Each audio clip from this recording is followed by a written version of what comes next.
السلام عليكم ورحمة الله وبركاته. إن الحمد لله نحمده ونستعينه ونستغفره ونعوذ بالله من شرور أنفسنا ومن سيئات أعمالنا. من يهده الله فلا مضل له ومن يضلل فلا هادي له. أشهد أن لا إله إلا الله وحده لا شريك له وأشهد أن محمدا عبده ورسوله وبعد.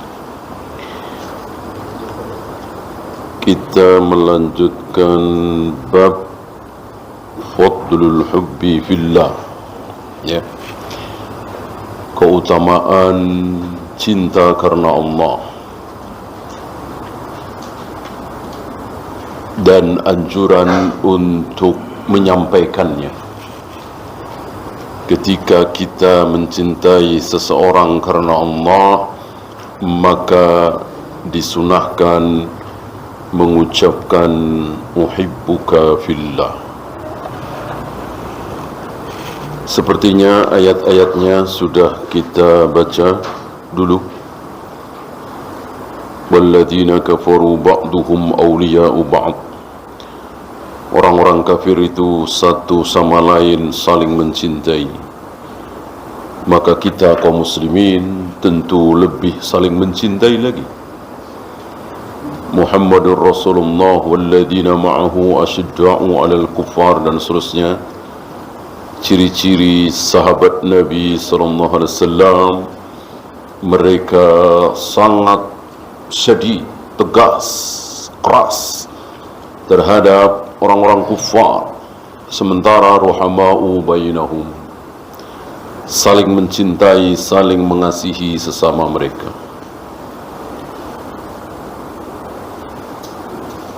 Ya, sekarang kita masuk hadisnya, hadis pertama atau hadis 375 dari awal.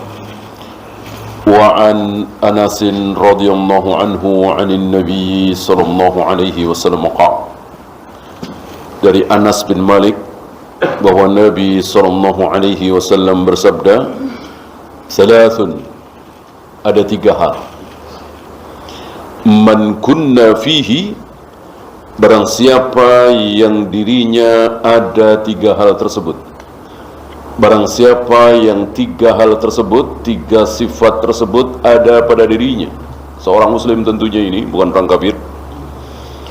Wajada bihinna halawatal iman, maka dia akan mendapatkan manisnya iman. Ada istilah halawatul iman, manisnya iman. Iman tapi manis. Berjihad tapi rasanya enak. Baca Al-Quran tapi rasanya lezat. Bersedekah tapi rasanya nikmat. Bangun malam qiyamul lail tapi rasanya nikmat. Bukan terpaksa, bukan pahit, bukan melelahkan. Tentu tidak sembarang orang bisa seperti ini. Orang-orang tertentu, orang-orang pilihan. Contohnya ya para nabi, para rasul, diikuti para sahabat. Antum bisa bayangkan darah terus mengalir dan anak panah itu masih menancap di kakinya. Dua orang itu, ya, lumayan panjang kisahnya. Jadi ketika Rasul dan para sahabat pasukan terlelap, ada dua orang yang ditugasi oleh Nabi untuk menjaga pasukan, jaga-jaga kalau musuh tiba-tiba datang, agar bisa membangunkan yang lain, memberitahu. Lalu dua orang ini ngobrol.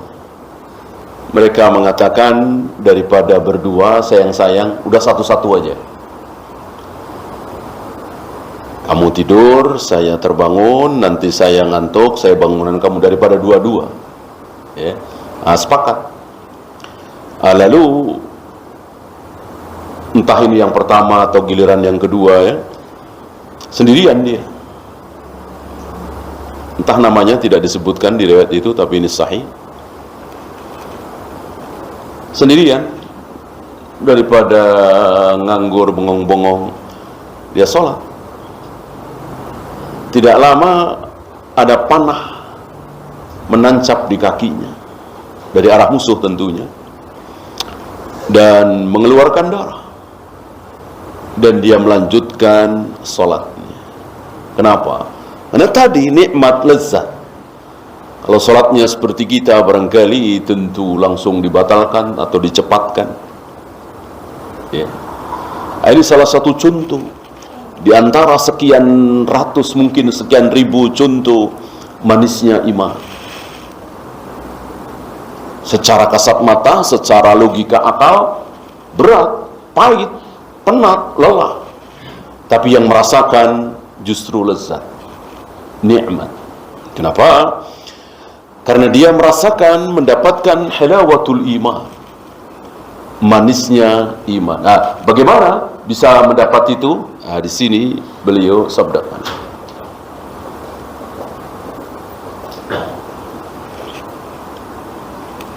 Ada 3. Yang pertama, ayyakuna Allahu wa rasuluhu ahabba ilaihi mimma siwahuma. Allah dan Rasulnya lebih dia cintai daripada apapun. Anak, istri, ayah, ibu, pangkat, jabatan, kedudukan, hartanya, semuanya. Dia lebih memilih Allah dan Rasulnya. Kalimat ini mudah sekali diucapkan. Mudah. Saya mudah mengucapkan kalimat ini, antum juga mudah. Tapi yang tidak mudah adalah mempraktekkannya. Bagaimana dia bisa mengaku lebih mencintai Allah dan Rasulnya daripada yang lain, sementara dia memilih bercokol di tempat riba itu, padahal tahu ini haram. Bagaimana dia mau mengatakan aku lebih mencintai Allah dan Rasulnya daripada yang lain? Dusta, bohong, kadzab. Ya. Kalau betul pengakuan dia bahwa dia lebih mencintai Allah dan Rasulnya daripada apapun, tentu dia tinggalkan tempat riba itu. Dia tinggalkan perusahaan asuransi itu. Dia tinggalkan perusahaan khamr itu. Walaupun gajinya puluhan juta, bahkan ratusan juta. Ya. Kalau dia mampu meninggalkan, bolehlah berharap. Ini contoh. Tentu bukan satu-satunya contoh. Nanti dia akan mendapatkan kasus lagi, dan dia harus sanggup meninggalkan apapun demi taat kepada Allah dan Rasulnya. Jadi tidak bisa sekedar ucapan. Mudah sekali ucapan ini. 3 kalimat ini antum hafalkan, nggak sampai 10 menit insya Allah hafal. Apalagi antum sudah dengar berkali-kali hadis ini. Ya. Yang penting apa? Prakteknya. Prakteknya. Ya. Lebih mencintai Allah dan Rasulnya daripada apapun di muka bumi, termasuk anak istrinya. Contoh dahsyat Nabi Ibrahim. Jangankan sekedar riba, jangankan sekedar ngomelin anak, berantem sama anak istri demi taat kepada Allah dan Rasulnya, nyembelih saja beliau siap. Beliau siap menyembelih anaknya karena taat kepada Allah. Berarti beliau jelas sudah mendapatkan halawatul iman itu, sudah merasakan manisnya, lezatnya iman itu. Tidak seperti kita barangkali belum.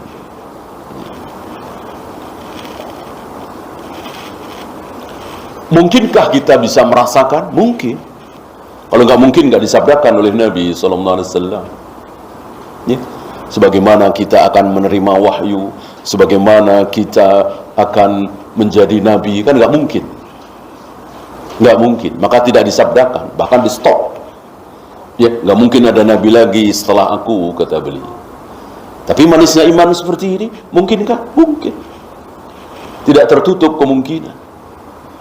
Bukan monopoli para nabi, para rasul, para sahabat, para tabi'in, tidak. Bahkan mungkin di antara kita yang hafalan Al-Qur'annya nggak sampai 1 juz, nggak sampai setengah juz misalnya. Hafalan hadisnya mungkin ya beberapa saja, nggak sampai puluhan, mungkin belasan. Tapi dia mengamalkan apa yang dia tahu. Dia mencari ilmu kemudian dia amalkan, mencari ilmu kemudian dia amalkan. Mungkin nggak mendapatkan manisnya iman? Sangat mungkin. Sangat mungkin. Bukan hanya hak para ulama. Bahkan orang berilmu kalau nggak mengamalkan ilmunya ya nggak akan mendapatkan manisnya iman. Dia tahu ini haram tapi tidak terjang. Dia tahu ini wajib tapi tidak dilaksanakan. Ya nggak akan mendapatkan manisnya iman. Okay. Mudah untuk diucapkan. Okay. Adapun hafal Al-Quran, hafal ribuan hadis, ini kan tidak mudah. Tidak semua kita bisa, ya kan? Maka tidak dituntut di situ. Siapa yang akan mendapatkan manisnya iman, maka harus hafal 30 juz. Atau mungkin minimal separuhnya lah, 15 juz, enggak ada. Enggak ada sabda Nabi seperti itu. Ya. Nah, tidak semua orang bisa. Nah, kalau ini, insya Allah bisa. Hanya mau apa tidak. Ya. Berat bukan berarti kita tidak sanggup. Ya. Masalahnya kita mau apa tidak. Ya seperti tadi. Dia tinggalkan gaji yang puluhan juta, bisa apa tidak? Ya bisa kalau dia mau. Ya. Kalau dia harus hafal 30 juz dalam waktu setengah tahun, ini berat. Tidak semua orang bisa. Kalau meninggalkan gaji puluhan juta, ratusan juta karena ini haram, insya Allah bisa. Masalahnya sekali lagi, mau apa tidak. Kalau hafal Al-Quran, hafal ribuan hadis, hafal Sahih Bukhari, Sahih Muslim, mungkin semua kita mau, tapi nggak mampu. Jarang sekali yang bisa. Maka Allah tidak suruh hal-hal seperti itu, tidak wajibkan hal-hal seperti itu. Kalau ini insya Allah bisa. Sekali lagi, mau apa tidak. Yang kedua, wa ayyuhibbal mar'ah, mencintai seseorang atau bisa sesuatu, la yuhibbuhu illa lillah, dia mencintainya itu betul-betul karena Allah. Mencintai seseorang karena Allah, ini bagian dari manisnya iman. Ya. Kenapa kita mencintai si A? Karena si A ini soleh misalnya. Kenapa kita mencintai si B? Karena si B ini dermawan misalnya. Bisa itu. Kenapa kita mencintai si C? Karena si C ini mujahid misalnya, berilmu misalnya. Nah, ini bisa mencintai karena Allah. Kan banyak dari kita mencintai si fulan karena apa? Karena fulan itu bermanfaat bagi kita. Karena dia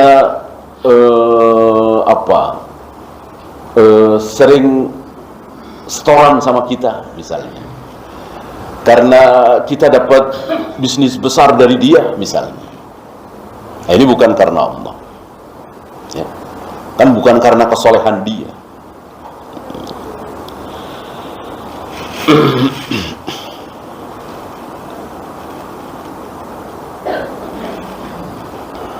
Nah, ini sudah dicontohkan oleh para nabi, para rasul, para sahabat. Mereka mencintai saudaranya, mencintai seseorang betul-betul karena Allah. Barangkali telah lewat hadisnya dulu, dicegat oleh malaikat. Ya kan? Ada orang dicegat oleh malaikat. Ditanya oleh malaikat, tentu ini atas perintah Allah, hendak kemana engkau? Ke si fulan disebutkan. Padahal jauh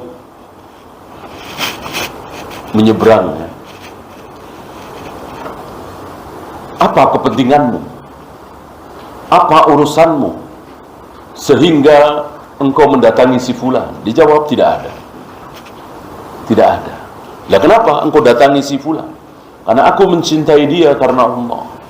Gitu. Mungkin karena berilmu, mungkin karena ahli ibadah, mungkin karena saleh.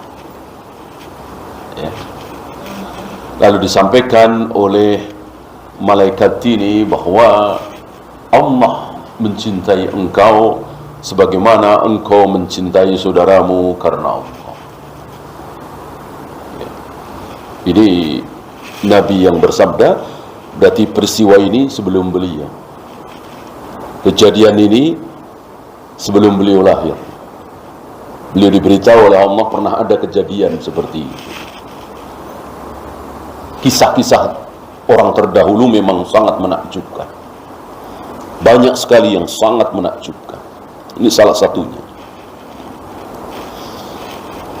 Nah, jika antum mempunyai teman, saudara, apalagi ada hubungan darah, tentu itu lebih bagus. Ya. Kok saling mencintai karena Allah, satu manhaj, satu akidah, maka tidak tertutup kemungkinan antum bernasib seperti orang tadi. Ya. Hanya kan tidak dibukakan. Ya. Kalau ini kan sabda Nabi, berarti dibukakan oleh beliau bahwa itu malaikat. Bagaimana hari ini? Mungkinkah? Ya mungkin, cuman kan nggak dibuka. Mungkin saja. Kalau Nabi mengatakan, iya. Ya seperti peristiwa Abu Hurairah didatangi jin 3 malam berturut-turut. Mungkinkah hari ini terjadi pada diri kita? Ya mungkin. Nggak tertutup kemungkinan. Ya kan? Hanya kan kita nggak tahu itu jin atau bukan. Itu malaikat atau bukan. Adapun Abu Hurairah nggak tahu juga. Kalau tidak diberitahu oleh Nabi SAW. Ketika Nabi memberitahu kepada Abu Hurairah bahwa yang datang kepadamu 3 malam berturut-turut itu adalah syaitan, jin, baru Abu Hurairah tahu. Apakah kisah-kisah seperti ini hanya ada pada diri sahabat, orang-orang terdahulu? Ya tidak.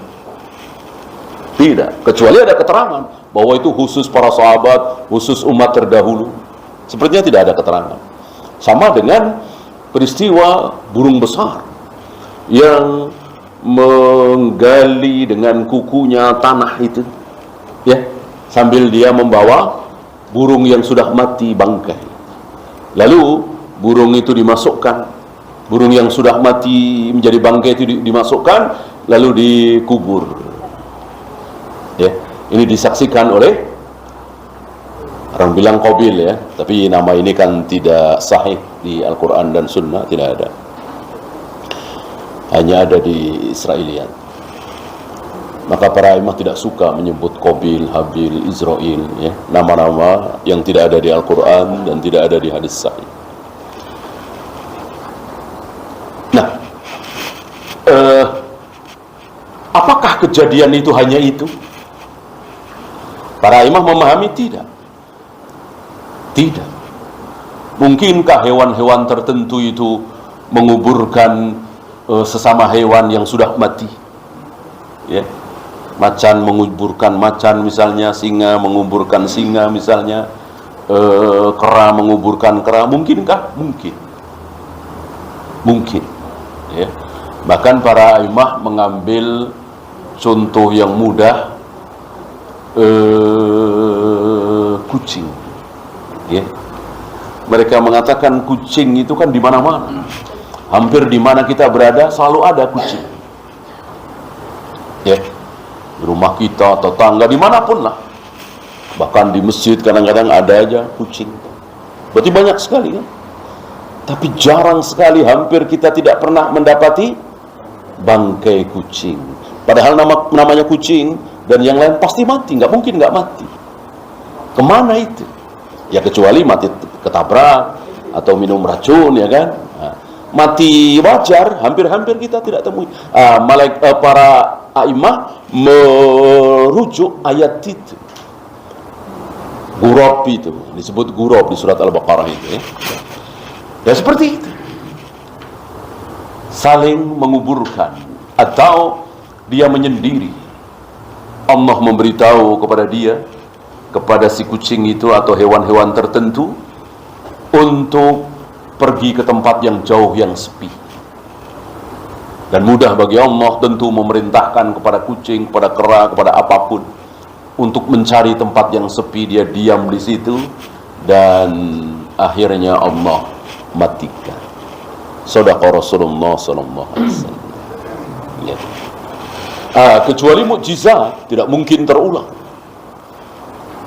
Tongkatnya Nabi Musa berubah jadi ular, Nabi Ibrahim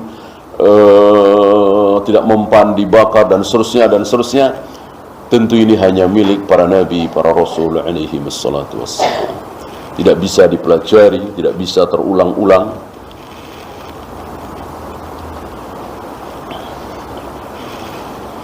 Kalau bisa dipelajari dan sifatnya berulang-ulang, maka bukan mukjizat, bukan karamah, tapi sihir. Sihir, untuk sihir mudah sekali. Siapapun pasti bisa. Antum pasti bisa, saya pasti bisa. Kalau sihir, yang penting berani. Yang penting berani berbuat dosa. Semakin besar dosanya, semakin dahsyat kesyirikannya, maka semakin dahsyat sihirnya. Mudah kalau sihir. Karena sihir ini setan, iblis, sifat setan, sifat iblis kan menipu. Kalau kaum muslimin ditipu dengan bacaan-bacaan ayat Al-Quran, atau mungkin puasa, ada juga sholat, kaum muslimin tertipu. Masuk setan pakai sholat, pakai puasa, pakai bacaan Al-Quran, padahal betul dalam rangka menipu. Sholat yang enggak ada contoh dari Nabi, puasa yang bid'ah, baca Al-Quran yang bid'ah. Antum pernah dengar ada orang baca A'udzubillahi minasyaitonirrajim, Bismillahirrahmanirrahim, Yasin, Yasin, Yasin, Yasin 7 kali sallallahu alaihi wasallam. Ya, apa istilah mereka, Yasin Fadilah atau apa. Ini setan bisa masuk dari sini. Mana ada Nabi mencontohkan baca Yasin 7 kali, diteruskan dengan sallallahu alaihi wasallam. Mereka beranggapan bahwa Yasin itu nama Nabi sallallahu alaihi wasallam. Bukan. Nama beliau Al-Amin, Ahmad, Muhammad, Al-Aqib, Al-Hashir. Enggak ada nama beliau Yasin, Toha. Itu bukan nama beliau, tapi nama surat. Surat Yasin, surat Toha. Bukan nama beliau. Diambil sebagai nama beliau. Ala Yasin Habibillah, ala Toha Rasulillah. Batil. Tidak ada riwayat bahwa Toha, Yasin, Alif Lam Mim dan seterusnya itu sebagai nama beliau sallallahu alaihi wasallam. Itu nama surat. Ya. Nama surat sekaligus nama beliau ya surat Muhammad, bukan surat Yasin, bukan surat Toha. Yang ketiga, wa ayyaqraha ayyauda fil kufri. Dia tidak mau kembali kepada kekufuran ba'da an anqadhahu Allahu minhu.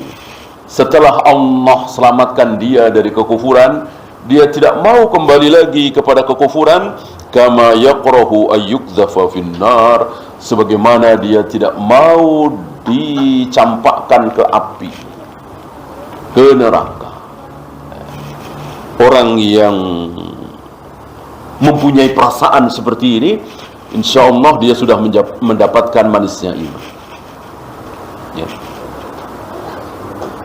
Mau enggak ini ada uang syubhat atau uang haram berapa 100 juta, dia enggak maunya itu seperti apa? Seperti dia kalau mau dicampakkan ke api, enggak maunya levelnya seperti itu. Ya, enggak pakai mikir. Ini ada api ini, ya, mau nggak masuk ke situ? Tentu kita nggak pakai, nggak mau. Begitu juga segala bentuk kekufuran, kemaksiatan. Mau berzina, mau korupsi, mau dapat uang haram ini, mau dapat uang pelicin ini, mau dapat bisnis haram ini, dia nggak pakai mikir, nggak mau. Persis seperti ketika ditawari, mau nggak masuk ke api ini? Kan banyak dari kita akhirnya nggak mau, tapi mikirnya lama gitu ya. Mau nggak ya, mau nggak. Akhirnya nggak mau juga sih. Tapi pakai mikir lama seolah ada kemungkinan maunya juga. Ini belum.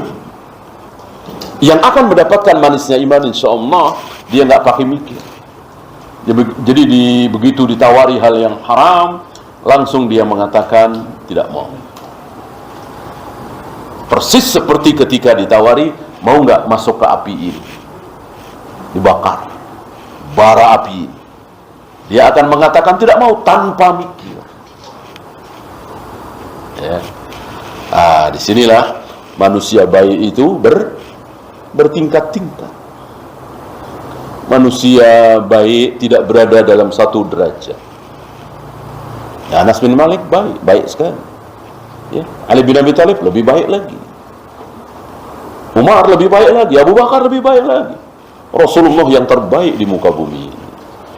Dari Anas, Abu Hurairah, Umar, Abu Bakar, Rasulullah, Nabi Ibrahim, semuanya baik semua. Tapi tidak berada dalam satu derajat. Bahkan para malaikat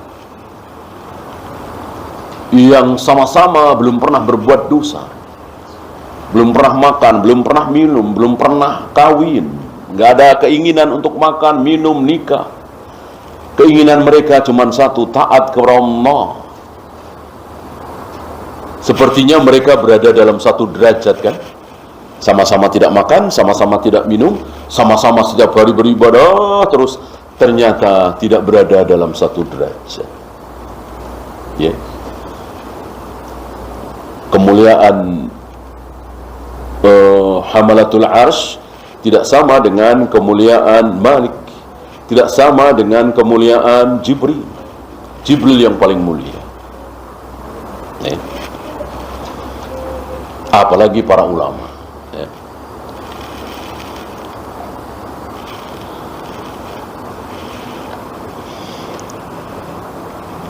Oleh karena itu kaum muslimin ini saling mengisi, saling memenuhi, saling melengkapi. Ya. Bahkan dimulai dari para sahabat. Ambil contoh yang termulia Abu Bakar. Apakah dalam semua hal Abu Bakar nomor satu? Tidak. Dalam kedermawanan barangkali beliau nomor satu. Dalam kesabaran barangkali beliau nomor satu. Dalam memimpin peperangan? Tidak. Kalah oleh anak umur 17 tahun, Usamah bin Zaid. Buktinya di situ ada Abu Bakar, ada Umar, tapi Nabi menunjuk Usamah bin Zaid untuk menjadi komandan pasukan. Tentu Nabi tidak salah pilih. Usamah bin Zaid lebih mumpuni daripada Abu Bakar dan Umar masalah memimpin pasukan. Putra dari Zaid bin Harithah, komandan pasukan yang gugur dalam perang Mu'tah. Ya. Nah, nanti dalam masalah tafsir beda lagi. Nanti dalam masalah kemungkinan hafalan Al-Quran beda lagi. Oleh karena itu ketika Nabi mengimami dan dalam membaca ayat itu, beliau sadar ada satu ayat yang terlewat. Ada satu ayat yang terlewat, tidak terbaca. Selesai salat, beliau nyari-nyari Ubay bin Ka'ab. Ubay bin Ka'ab, mana? Ada Ubay bin Ka'ab? Ada ya Rasul. Kenapa engkau tidak ingatkan aku? Tadi aku terlewat satu ayat. Ya. Ubay menjawab, Inni dhanantu annaha qad nusiqat. Aku mengira ya Rasul bahwa ayat itu sudah mansukh. Ini hujah yang sangat kuat bagi ahlu sunnah, sekaligus tamparan yang sangat hebat bagi Rafidah, Khawarij, Mu'tazilah yang mengatakan bahwa nggak ada ayat-ayat mansukh. Ahlu sunnah meyakini ada ayat-ayat yang mansukh, dihapus dengan dialog Nabi dengan Ubay bin Ka'ab. Ya. Nabi tidak bertanya, ada Abu Bakar, Umar? Enggak.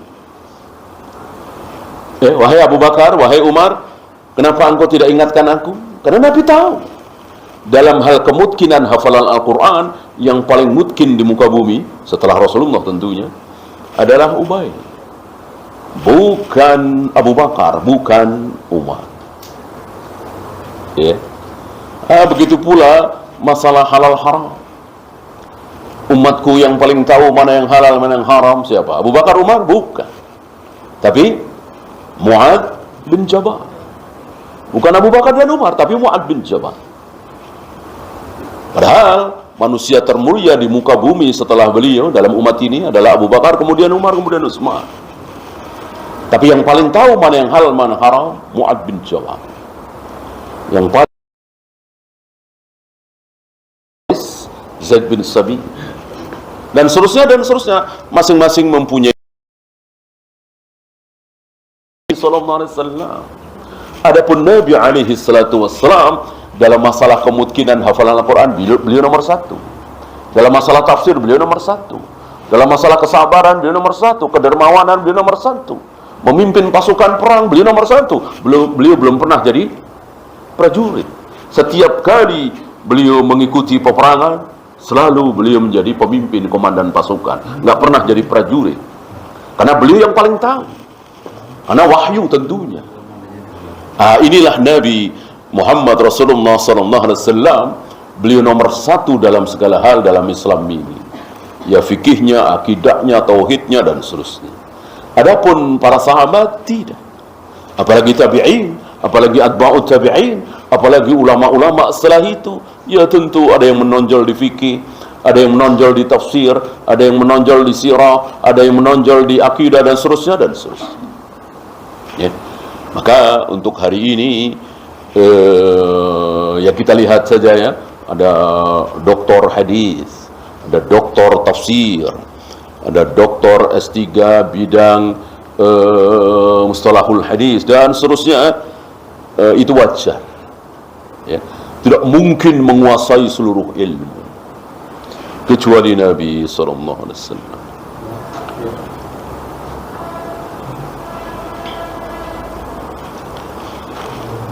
Ya, muttafaqun alaih, hadis ini sahih dari Imam Bukhari dan Muslim. Fiqhul hadis yang pertama,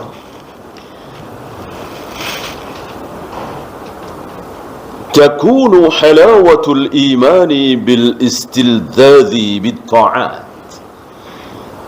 Manisnya iman itu dengan merasakan kelezatan saat melakukan ketaatan-ketaatan. Salat tapi lezat, puasa tapi nikmat, baca Al-Quran tapi lezat, sedekah, berjihad, capek tentu ada rasa capek, tapi kalah oleh nikmatnya. Dan kadang itu memberikan kekuatan yang luar biasa ya. Kekuatan rohani itu luar biasa, sangat luar biasa. Ambil contoh misalnya, Nabi sering puasa wisal. Apakah kemudian beliau menjadi lemes, tidak ada tenaga? Tidak seperti itu ya. Ada kekuatan pada diri beliau. Padahal tidak buka, tidak makan, tidak minum saat maghrib tiba, terus sampai besok. Jadi seperti puasa 2 hari 2 malam. Luar biasa itu. Kenapa? Karena kekuatan roh. Dan ini akan terjadi saat Nabi Isa dan kaum muslimin terkepung di puncak sebuah gunung, tidak sanggup menghadapi Ya'juj dan Ma'juj ya. Adakah makanan yang bisa dimakan? Tidak ada, akhirnya habis, persediaan habis, turun nggak mungkin. Ya'juj Ma'juj menguasai. Salah satu istri beliau bertanya, dengan apa mereka hidup ya Rasul? Dengan apa mereka bisa punya kekuatan ya Rasul? Dijawab dengan tasbih, dengan tahmid. Lihat, ketaatan itu mendatangkan kekuatan, ketaatan yang sebenarnya ya contohnya malaikat lah. Ketaatan malaikat kepada Allah itu luar biasa, tidak tercampur sedikit pun dengan kemaksiatan. Beda dengan kita, ketaatan kita banyak tercampur dengan maksiat. Sholat aja banyak maksiatnya ya. Dari takbir sampai salam, berapa maksiat yang kita lakukan ketika sholat itu. Tidak khusyuk, tidak mengingat Allah, tidak rukuk sujud sebagaimana yang dicontohkan oleh Nabi sallallahu alaihi wasallam. Adapun para malaikat ketaatannya sempurna. Maka dengan ketaatan yang sempurna ini Allah berikan kekuatan yang luar biasa. Kekuatan malaikat kan luar biasa, sangat luar biasa. Padahal tanpa makan, tanpa minum. Ya. Warabbati fiha wa ithariha ala syahawatin nafs. Dan dengan cara memilih ketaatan itu daripada hawa nafsu. Memilih mengambil air wudhu kemudian datang ke masjid karena terdengar azan daripada mengikuti hawa nafsu. Kalau mengikuti hawa nafsu, dia akan terus ngobrol, dia akan terus bercengkrama, atau dia akan terus rapat karena yang sedang dirapatkan ini proyek besar miliaran. Asyik sekali merapatkannya, dan tanda-tanda kesuksesan sudah di depan mata. Tiba-tiba terdengar azan asar misalnya. Ini yang berat, ya. Lebih berat dari azan duhur. Kalau duhur kan sekalian makan siang. Nggak sholat juga orang-orang kafir biasanya berhenti untuk makan siang. Asar. Maka disebut khusus sholat asar ini sebagai sholatul wusta. Hafidhu ala salawati was salatil wusta. Dan ada ancaman khusus yang sengaja meninggalkan sholat asar, yaitu hapus amalnya. Keutamaan besar dari sholat asar. Ya. Nah, orang yang ingin mendapatkan manisnya iman, dia berani meninggalkan rapat itu. Hentikan dulu. Ambil air wudhu, ke masjid, sholat berjamaah. Habis itu boleh teruskan lagi. Ya.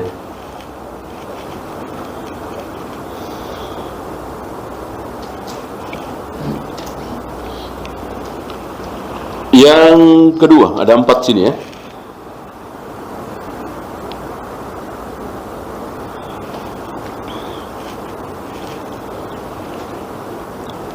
Yang bagi ayyuhibbal mar'u Allah wa rasulahu aksara min walidihi wa waladihi wa nafsihi wa nasi ajma'in.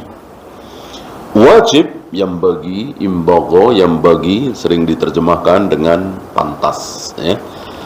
Tapi di sini wajib.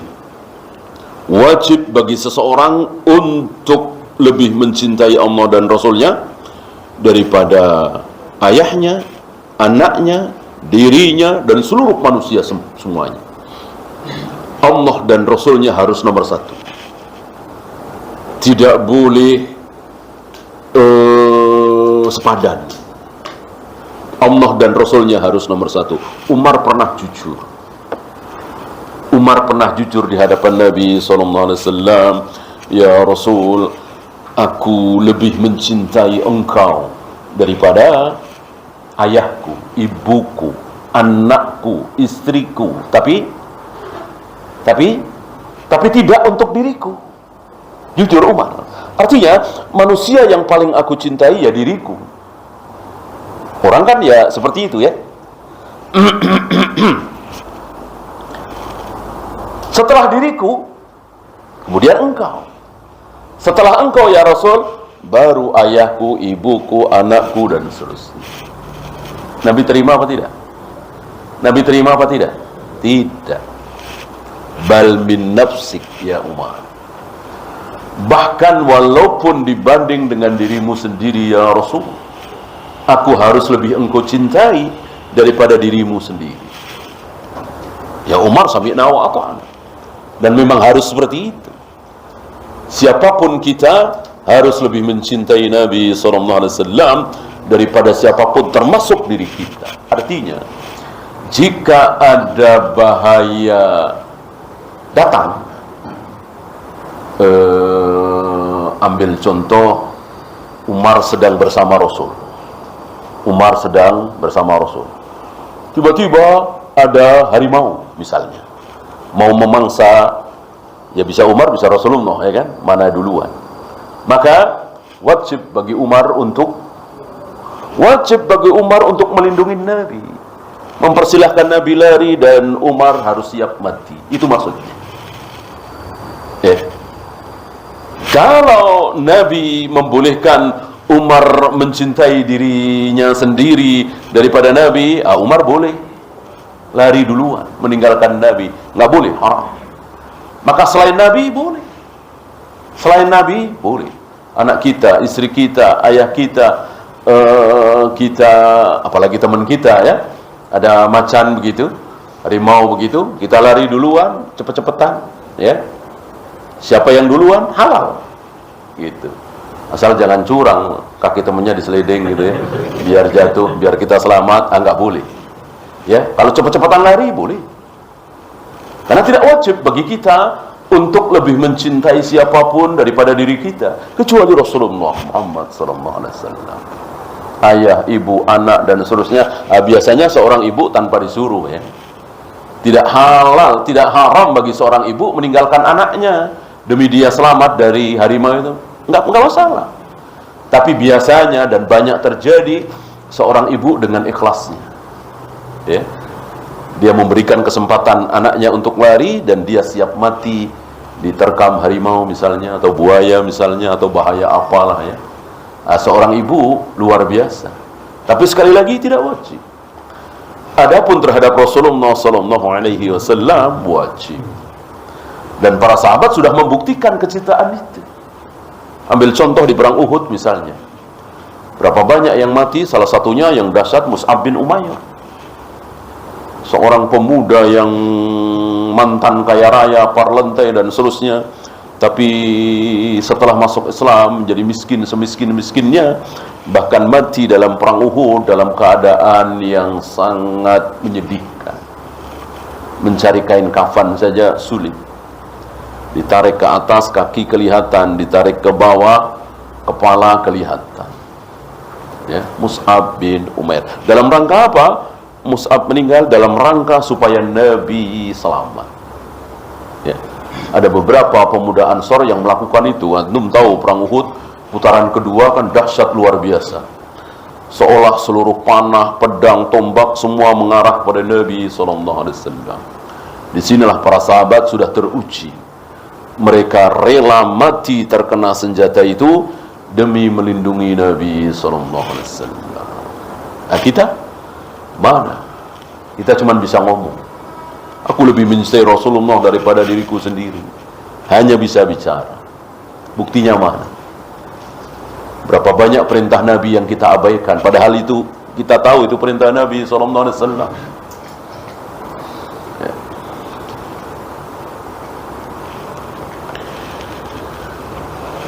Yang ketiga, as-silatu bainal mu'minina qa'imatun 'alal hubbi fillah. Hubungan antara sesama mukmin itu tegak di atas cinta karena Allah. Jangan sampai tegak di atas kepentingan masing-masing, tegak di atas bisnis ini itu ya. Jadi tegak di atas kecintaan karena Allah, walaupun berupa bisnis, walaupun berupa urusan dunia, tapi tetap dalam rangka saling mencintai karena Allah. Insya Allah awet. Insya Allah nggak ada tipu-tipu, nggak ada zalim ini itu, salah faham bisa diselesaikan. Ya. Kalau nggak ada tipu-tipu, nggak ada kezaliman, ada kesalahpahaman, insya Allah.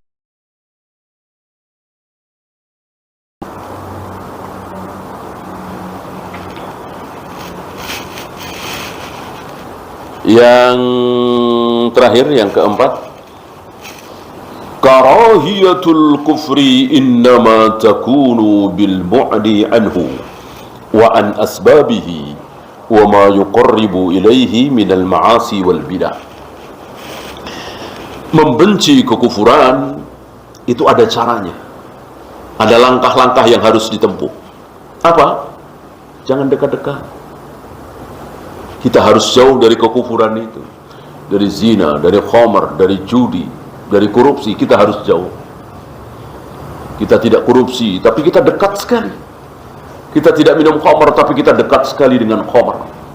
Hampir setiap hari kita melihat khamar, menuangkan khamar. Maka terkutuk kita, terlaknat kita. Kan yang dilaknat oleh Allah dari khamar itu apakah peminumnya saja? Tidak. Yang meminumnya, yang menuangkannya, yang memeraknya, yang membawanya, dan seterusnya. Nabi memberikan contoh beberapa, dan itu bukan pembatas. Ya. Nabi tidak menyebutkan yang pasang billboardnya, ya, khamar. Nabi nggak bilang begitu. Apakah ini termasuk? Termasuk. Minum enggak, menuangkan enggak, distribusi enggak, tapi kita pasang iklan khamar, ya, di internet, di televisi, di radio, di billboard, dan seterusnya. Apakah masuk dalam keumuman sabda Nabi? Masuk. Walaupun Nabi tidak menyebutkan. Hari itu kan belum ada seperti itu.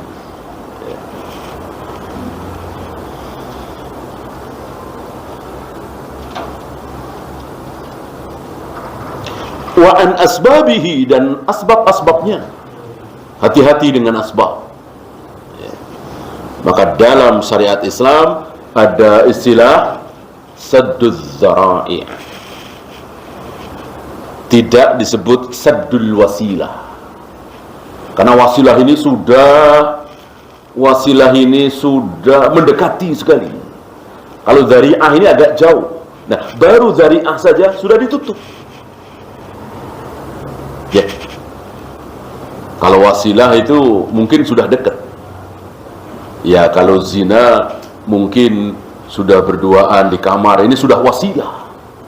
Ini zari'ah apa? Hanya melihat kecantikan seorang wanita, tundukkan pandangnya. Itu yang dimaksud dengan saddul zari'ah, bukan saddul wasilah. Kalau wasilah sudah telat. Artinya baru zari'ah saja kita harus tutup. Banyak dari kita tidak faham kaidah ini, maka menutupnya sudah telat. Maka jarang dari kita yang selamat. Nah, sudah terlambat. Yang benar yang dicontohkan oleh Rasul dan para sahabat. Itu masih ingat? Beliau sedang bersama para sahabat, tiba-tiba beliau pulang. Ya, mungkin beberapa saat, setengah jam, 1 jam, ya, beliau balik lagi kepada para sahabat itu dengan rambut basah habis mandi keramas, mandi junub.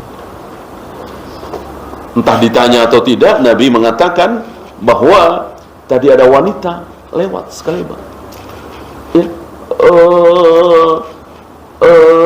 menggugah syahwatku. Ya, aku langsung pulang mendatangi istriku. Aku lampiaskan syahwatku ke yang halal kepada istriku. Ini luar biasa cara Nabi SAW. Dan begitulah yang disabdakan oleh beliau. Jika syahwatmu tergerak karena tidak sengaja melihat wanita cantik misalnya, datangi istrimu. Karena apa yang ada pada wanita itu, insya Allah pasti ada pada istrimu. Kalau tahu beda, ya beda-beda dikit lah, ya beda tipis lah. Intinya sama.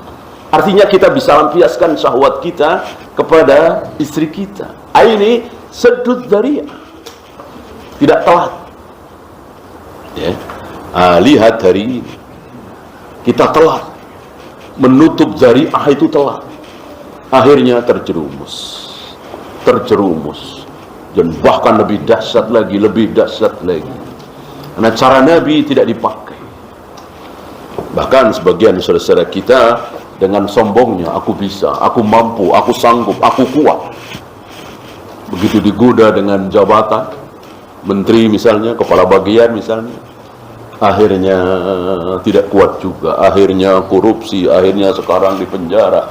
Itu bukan 1-2, ya. Maka lebih baik suudzon, jangan husnudzon. Kalau terhadap diri sendiri, Jangan terlalu husnudzon terhadap diri sendiri. Kalau sama orang lain, iya. Kalau untuk diri sendiri, lebih baik suudzon. Sepertinya saya nggak sanggup. Sepertinya saya nggak kuat. Jangan itu lebih baik. Ya, ditawari jabatan, ditawari amanah besar, suudzon terhadap diri sepertinya saya takut nggak kuat. Dan sepertinya saya nggak kuat. Saya mudah tergoda. Itu lebih bagus daripada terlalu husnudzon. Insya Allah saya kuat. Bismillah. Insya Allah lah. Doakan saja ya. Insya Allah saya kuat ya. Husnudzon. Akhirnya terjadilah apa yang terjadi. Ya. Belum sampai 2 tahun, 3 tahun sudah bergelimpangan. Akhirnya korupsi, akhirnya masuk penjara. Dan itu sedang kita saksikan. Berangkat dari husnudzon mereka terhadap diri mereka sendiri. Yes. Nabi aja suudzon. Masih ingat kapan Nabi suudzon terhadap dirinya sendiri? Ketika membahas tentang Nabi Yusuf. Saat Nabi Yusuf di penjara dan dipersilahkan keluar oleh Al-Aziz. Apa jawaban Nabi Yusuf? Saya nggak mau. Sebelum fitnah itu dibereskan, kan beliau difitnah. Bereskan dulu fitnah itu, baru aku mau keluar. Apa komentar Nabi Muhammad Rasulullah SAW mendengar jawaban Nabi Yusuf ini? Kalau aku yang dipenjara, kemudian dipersilakan keluar, aku akan keluar. Kan di penjara nggak enak. Makan terbatas, tempat terbatas. Ya. Kok Nabi Yusuf mau-maunya? Betapa kuatnya Nabi Yusuf. Kalau aku sepertinya nggak kuat. Nah, lihat suudzon beliau terhadap diri beliau sendiri. Beliau membesarkan Nabi Yusuf, beliau mengecilkan diri beliau sendiri. Rupanya ini kebalikan dengan kita. Ketika kita melihat saudara-saudara kita jadi wali kota, jadi gubernur, korupsi, kita merasa kuat. Coba kalau saya yang jadi wali kota, aman uang negara, gitu. Seolah-olah PD husnudzon lah. Nabi tidak seperti itu. Wallahu. Ya, itu saja. Ada pertanyaan, silakan.